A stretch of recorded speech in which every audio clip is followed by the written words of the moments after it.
Maulan na panahon sa inyong lahat. Masama ang lagay ngayon sapagkat may bagyo.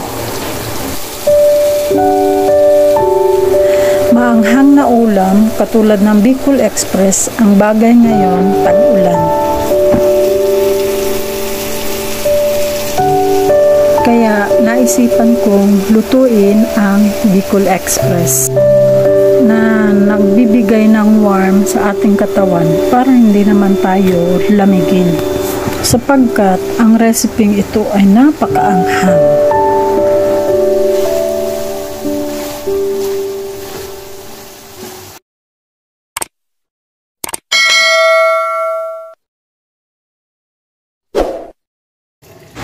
Kinabukasan, inihahanda ng aking asawa ang kanyang motor na ginagamit niya papunta sa trabaho.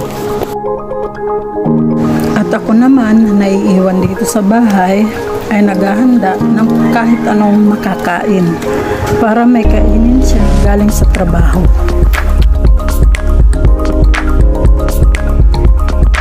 Ang alaga kong pusa ang lagi kong kasama at kabanding tuwing araw.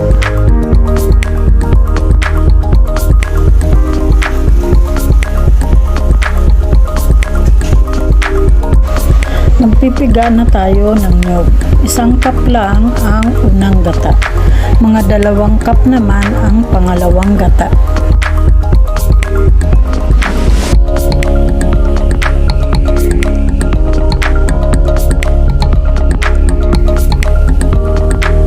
Maglalagay tayo ng alamang sa ulam natin ngayon.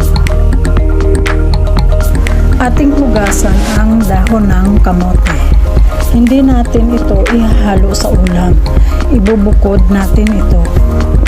Pakukuluan lamang ito para magkaroon lang tayo ng gulay habang tayo ay kumakain. Pagkatapos ay hugasan natin ulit para ma-sure na malinis.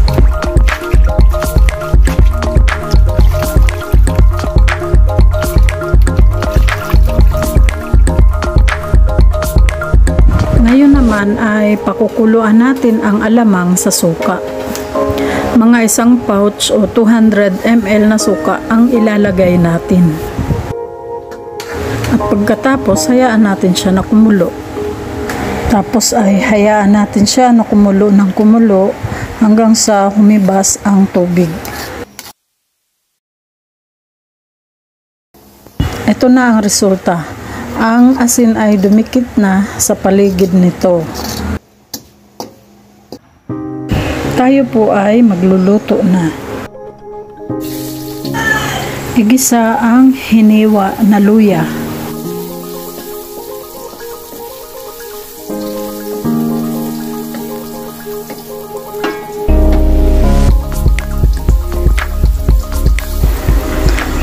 Isunod ang bawang.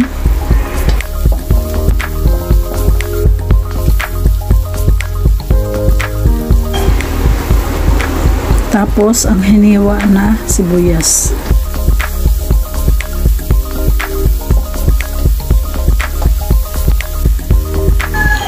Mga 3 kutsara ang ilalagay natin na alamang na nailuto ko na kanina sa suka. Haluin. Mag-ingat sa paglalagay ng asin sapagkat ang alamang ay napakaalat. Kung maglalagay, tikman muna.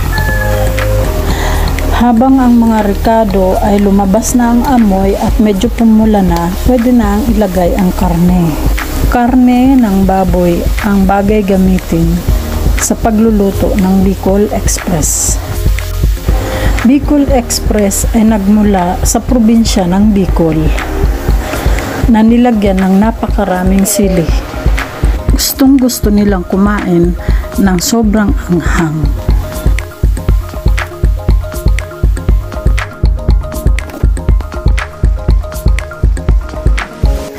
Ang karne ay nagtubig na, kaya pwede na nating ilagay ang pangalawang gata. Ang pangalawang gata na ito ang magpapaluto sa ating karne. Hanggat hindi pa lumalambot ang karne, hayaan lang natin siya na kumulo ng kumulo. Ang Ang sabaw ay kaunti na. Pwede na nating ilagay ang purong gata para lumapot ang sabaw.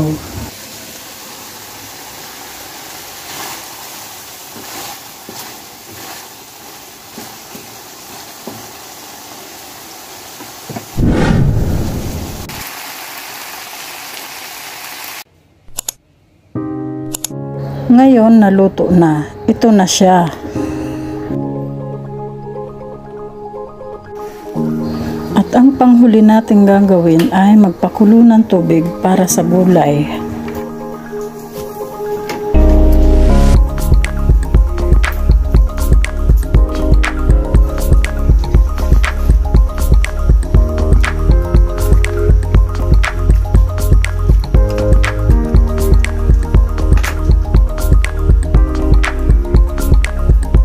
Pakuluan ang gulay, mga 2 minuto lang.